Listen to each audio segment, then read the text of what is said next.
The 1960s and early 1970s were the golden age of American muscle cars. It was a time when big V8 engines, tire-melting horsepower, and raw performance ruled the streets. Detroit's Big Three, Ford, GM, and Chrysler, were locked in a horsepower war, constantly one-upping each other with bigger engines and faster cars. Names like Chevelle SS, Dodge Charger, Plymouth Roadrunner, and Mustang Boss 429 became legends. But then, almost overnight, everything changed. By the late 1970s, muscle cars were slow, heavy, and choked by regulations. The once mighty engines were weaker than ever, and the thrilling muscle car era had come to an abrupt and tragic end. So what happened? The oil crisis of the 1970s played a massive role in killing muscle cars, but it wasn't the only reason. Government regulations, rising insurance costs, and changing consumer preferences all worked together to strangle the once thriving muscle car market. Let's break down exactly how the oil crisis helped kill the muscle car era and why it changed the American automotive industry forever. The oil embargo of 1973, when gas became scarce and expensive. In October 1973, the world was hit by one of the worst fuel crises in history, the OPEC oil embargo. The Organization of the Petroleum Exporting Countries, OPEC, made up of major oil-producing nations in the Middle East, decided to cut off oil exports to countries that supported Israel in the Yom Kippur War. The United States was one of the main targets. Almost immediately, the effects were devastating. Gas prices skyrocketed and long lines formed at gas stations across America. People had to wait hours just to fill up their tanks, and some stations completely ran out of fuel. Rationing was introduced in some areas, forcing Americans to rethink their dependence on gas-guzzling cars. Muscle cars, with their massive V8 engines and single-digit fuel economy, were suddenly out of favor. The same cars that had once symbolized freedom and power were now seen as wasteful and impractical. Before the embargo,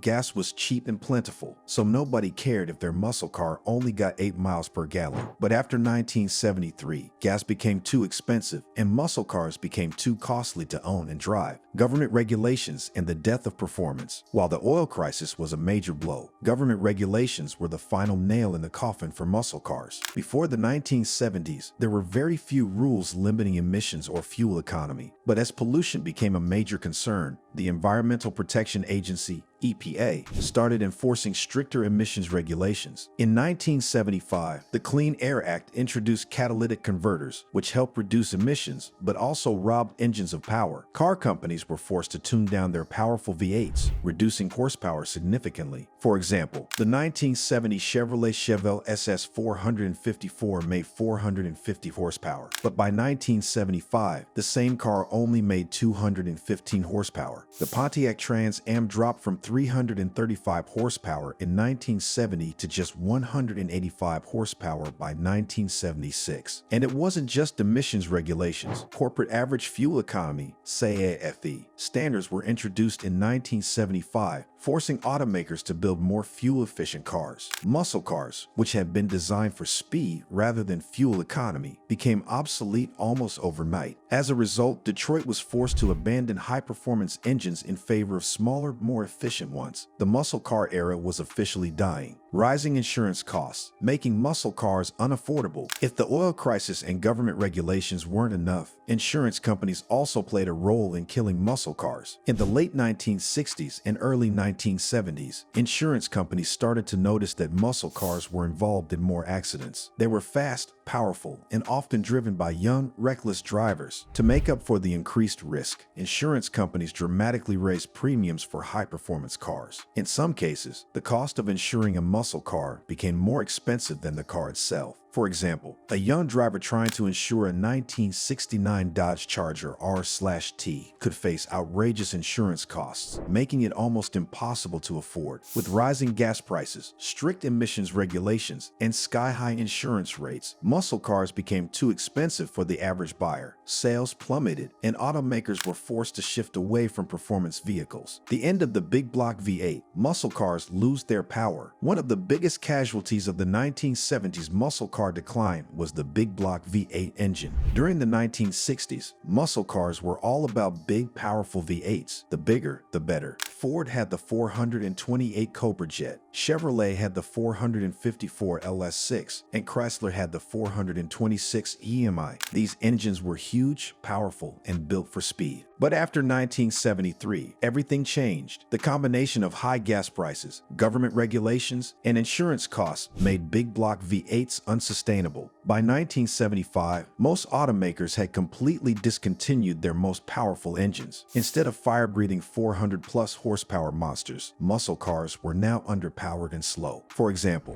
the 1970 Plymouth Cuda 426 EMI made 425 horsepower. By 1975, the same car only had 150 horsepower. The 1971 Ford Mustang Mach-1 had a 429 V8 with 375 horsepower. By 1974, the biggest engine available only made 220 horsepower. Without their big, powerful engines, muscle cars were muscle cars in name only. The rise of Japanese and European cars. While American muscle cars were dying, Japanese and European automakers were rising. Companies like Toyota, Honda, and Datsun, now Nissan, began offering small, fuel-efficient cars that were cheap, reliable, and great on gas. The Datsun 240Z, for example, was a lightweight, fuel-efficient sports car that delivered strong performance without a huge V8 engine. Meanwhile, Honda was introducing models like the Civic, which could get over 30 miles per gallon, something American muscle cars couldn't even dream of. At the same time, European automakers like BMW and Porsche were creating sports cars that focused on handling and precision, rather than brute horsepower. American automakers, who had spent the last 2 decades focused on drag strip performance, suddenly found themselves falling behind the competition. By the late 1970s and early 1980s, muscle cars had been completely outclassed. The muscle car revival. How the 1980s and 1990s brought performance back. By the 1980s, muscle cars were at their lowest point, but the demand for performance never truly died. As technology improved and fuel injection replaced carburetors, automakers found ways to bring back performance without sacrificing efficiency. The 1987 Buick GNX was one of the first signs of a muscle car comeback, with a turbocharged V6 that could outrun Corvettes. By the 1990s, cars like the Ford Mustang 5.0,